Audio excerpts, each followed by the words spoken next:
Hi, I'm Dr. Sandeep Jha. I'm a liver disease specialist and a liver transplant surgeon, and I work as a consultant at Manipal Hospital, which is in Dwarka, Delhi, India. Today we are going to discuss fatty liver, and I'm going to divide this topic in 3 videos, whereas in the first video I'll discuss what, when and how of fatty liver disease. In the second video I'll discuss how to diagnose and manage this condition, and in the third video I'll address a few frequently asked questions and myths about fatty liver disease. Fatty liver disease is an extremely common condition. It is seen in up to 30% of the adult population, and in a recent study in India, nearly 9 to 32% of the Indian population had fatty liver disease. So normally liver contains about 5% of fat. However, if this fat content exceeds more than 5 to 10%, then it is called as a fatty liver disease. Now, this fat normally just sits there in the liver without causing any problems. However, in a few patients, this fat can deposit into the liver cells and cause further reactions like oxidation and reduction, and can cause further liver damage, which can present as elevated liver function tests like AST and ALT or SGOT, SGPT can be elevated, and on the ultrasound it can be seen as a grade 1 fatty liver, grade 2 fatty liver, or grade 3 fatty liver. Now, these two tests usually suffice to make a diagnosis of fatty liver disease, but ideally a biopsy should be done to document that there is ongoing liver damage in the liver. Now, there are two terminologies that are very commonly used in scientific literature and also in the media, that is NAFLD or non-alcoholic fatty liver disease, or NASH, non-alcoholic steatohepatitis.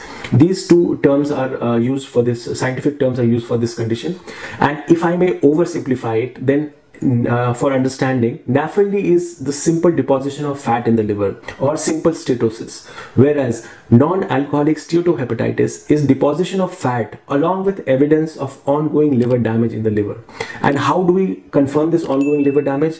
The way to confirm it is by liver function test or by performing a biopsy. However, a biopsy is not performed in all cases because in most of the cases, ultrasound and LFT can suffice to make a diagnosis. And since fatty liver is such a common condition that nearly 20 to 30% of the population will have to undergo a liver biopsy to diagnose something like NAFLD or NASH. So, biopsy is usually not done in many cases in such a condition.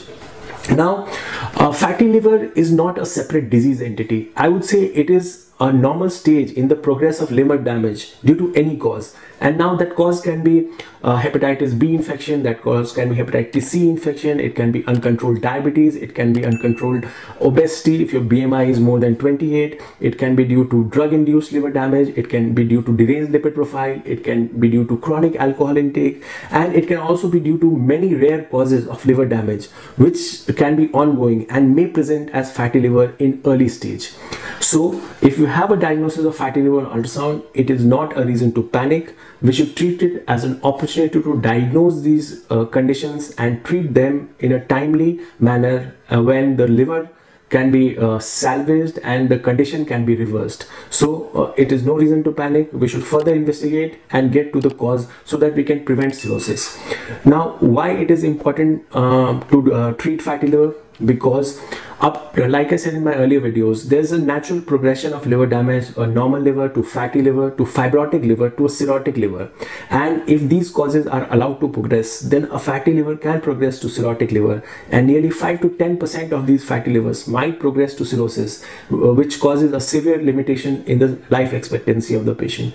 Now, other than that, nearly 40 to 80% of patients with type 2 diabetes mellitus may have NAFLD or NASH. Up to 30 to 90% of patients with uncontrolled obesity, like BMI more than 28, might have NAFLD or NASH. In a recent study, more than 90% of patients who are undergoing bariatric surgery for weight loss had non-alcoholic fatty liver disease or NASH.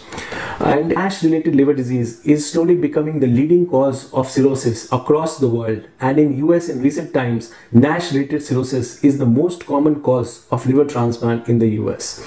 Even government of India has learned that control and diagnosis of non-alcoholic fatty liver disease in a timely manner at a population level is very important, and that's why it has been included in the flagship program for non-communicable diseases, which is called as NPCDCS by the government of India, and hence it shows how important it is to control such a condition.